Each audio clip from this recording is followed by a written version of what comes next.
দেখেন বন্ধুরা, আমাদের এলাকার ভিতরে বন্ধের সবাই এখন কাজে ব্যস্ত, ধান লাগানো হচ্ছে। তো একদম দেখেন পুরা মাঠ একদম ফাঁকা। তো ধান সবাই এখন লাগাচ্ছে। এবং কি আজকে রোদটা একদম অনেক চমৎকার একটি রোদ উঠেছে, আজকে অনেক গরম পড়েছে। তো তারপরেও আমরা ধান লাগানো বাদ দেয় নাই, ধান লাগাচ্ছি। দেখেন রাস্তাটা আমাদের গ্রামের ভিতরে দিয়ে, চারপাশে দুপাশে হলো ক্ষেত খোলা। দেখুন কত বড় ক্ষেতটা এখানে। আর এর পাশে হলো রাস্তা, এর ভিতর দিয়ে রাস্তা, একটা নতুন রাস্তা বেরোয়েছে। তো আগে এই রাস্তাটা ছিল না, আমাদেরকে নতুন করে রাস্তাটা দেওয়া হয়েছে। রাস্তাটা দেখেন কি সুন্দর একটি রাস্তা, গ্রামের ভিতর দিয়ে একদম রাস্তাটা দিয়ে আপনি আমাদের বাজারে যেতে পারবেন, বক্সিগঞ্জ এলাকায় যেতে পারবেন এই রাস্তাটা দিয়ে, একদম রাস্তা ফাঁকা। তো দেখেন রোদ অনেক রোদ উঠেছে। যদি ভিডিওটা ভালো লাগে থাকে অবশ্যই আমাদের বলবেন, আমাদের জানাবেন কমেন্টে।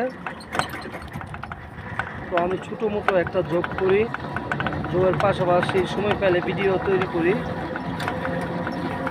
যদি ভিডিওটা ভালো লাগে থাকে অবশ্যই কমেন্টে জানাবেন, এগুলো ভিডিও দেওয়ার জন্য আরও চেষ্টা করব। দেখেন আসলে এই গ্রামের সৌন্দর্য, প্রাকৃতিকগুলো গড়ে তোলা হয়েছে এখানে।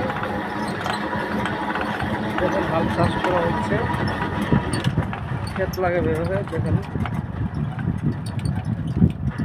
পানি ফেলানো হয়েছে ক্ষেতের ভিতরে। তো ধান লাগাবো এবারে, তারা ধান লাগাবে।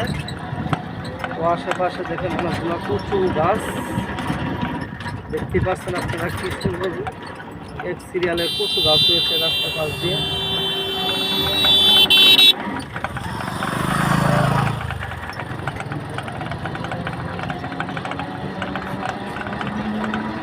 দেখেন বন্ধুরা কি সুন্দর রাস্তাটা, অনেক সুন্দর একটি রাস্তা।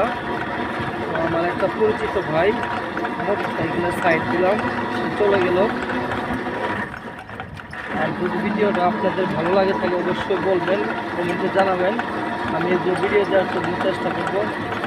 তো দেখেন সামনে একটা ছোটো একটি কালভার্ট, সামনে একটু ভাঙাচোরা রাস্তা, এক হাত দিয়ে ভিডিও বানাতে সম্ভব না, তারপরেও ভিডিও বানাই আমি, কারণ লোক থাকলে সে এখন ভিডিওটা সুন্দর হইতো।